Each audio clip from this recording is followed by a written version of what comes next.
Marvel Studios warning, major spoilers ahead for Guardians of the Galaxy and Avengers: Infinity War. James Gunn is terrorizing Twitter again.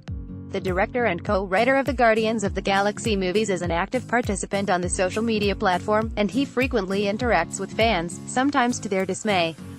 Back in February, he casually mentioned to a fan asking a jokey question that Groot, the sentient tree character who became a breakout favorite character in the first Guardians, is dead.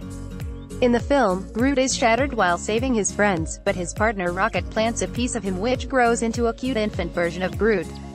Judging from the fan reaction to Gunn's revelation, which, in fairness, he said he'd made before, and that it made people upset every time, people who viewed the original Guardians mostly thought Baby Groot was a reincarnation of original Groot, and just needed time to grow up. Nope, Gunn jerked that rug right out from under everybody. First, Groot is dead. Baby Groot is his son, James Gunn, at James Gunn, February 27, 2018. Now Gunn has answered another fan question about Groot. At the end of Avengers: Infinity War, seriously, spoilers here, Thanos uses the Infinity Gauntlet to erase half the people in the universe, in a poorly thought-out attempt to reduce overcrowding and save resources. People chosen for death in his cosmic lottery tend to have a second or so to realize what's happening before they disintegrate to ash, and many of the fallen get a final line as they go. Groot's is, of course, "I am Groot," virtually the only thing the character can say. But past productions have revealed that Groot voice actor Vin Diesel gets a special script with Groot's lines in English, since every "I am Groot" has a different meaning, and Gunn wants Diesel to get the inflection right. The same goes for Diesel's "Yo soy Groot" and "Woshi Groot" readings when he does the voiceover for foreign distribution of the Marvel films, so naturally, someone on Twitter asked what Groot's final "I am Groot" delivered to Rocket just before he dissolved, actually meant.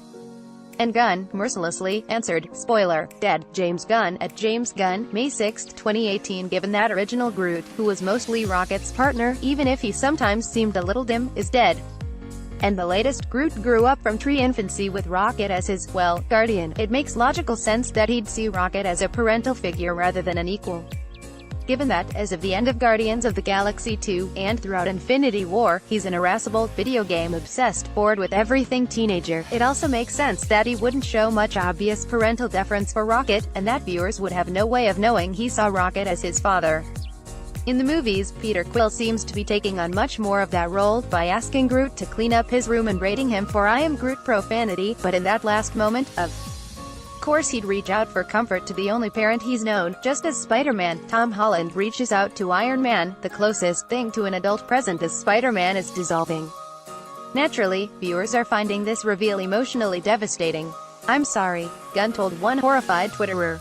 He asked, "It's in the script. I wish I hadn't asked." Now, said the original poster, "It's a weird world we live in, where finding out that a tree teen thinks a bipedal raccoon is his father is an emotionally powerful revelation." But at this point, Gunn is starting to rival Harry Potter author J.K. Rowling for post-hoc reveals that don't actually turn up in the material the audience is given. It's kind of strange that he keeps coming up with information that renders devastating moments on screen exponentially more devastating, if viewers had any idea what they were actually seeing. Tuning into Gunn's Twitter can feel a little like living in a world where Darth Vader and Luke Skywalker have a perfectly conventional, non-talky fight in Return of the Jedi, and then George Lucas casually mentions on the Late Show with Stephen Colbert, "Oh, by the way, that fight was a lot more painful than you realized, because Vader is actually Luke's father. You couldn't have told us that at the time?" At least he's contrite about it. Gunn tweeted this morning that he had no idea what he was doing to people with this latest information.